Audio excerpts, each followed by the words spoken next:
தமிழ் திரையுலகின் முன்னணி இயக்குனரான இமயம் பாரதி ராஜா உடல்நலக்குறைவால் காலமானார். அவருக்கு வயது 84. பாரதி ராஜாவின் மறைவுக்கு திரையுலகினர் மற்றும் உலகெங்கும் உள்ள அவரது ரசிகர்கள் இரங்கல் தெரிவித்து வருகின்றனர்.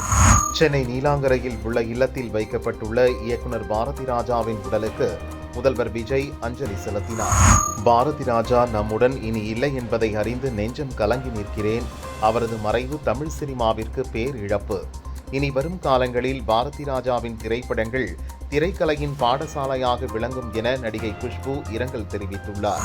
தமிழக அரசு கேபிள் டிவி ஒளிபரப்பில் 3 செய்தி சேனல்கள் நீக்கப்பட்டுள்ளதாக வெளியாகும் செய்தி தவறானது. தொழில்நுட்ப பிரச்சினை காரணமாக தற்காலிகமாக சில செட் ஆஃப் பாக்ஸ்களில் மட்டும் ஒளிபரப்பு செய்ய இயலவில்லை என தமிழக தகவல் சரிபார்ப்பகம் விளக்கம் அளித்துள்ளது. பொய்களையும் புரட்டுகளையும் மக்கள் மத்தியில் உண்மை என நம்ப வைக்க கடந்த திமுக ஆட்சியில் உருவாக்கப்பட்ட இந்த TN ஃபேக்ட் செக் வலைதள கணக்கு தாவிக ஆட்சியிலும் அதே வேலையை தொடர்கிறது என அண்ணாமலை கண்டனம் தெரிவித்துள்ளார்.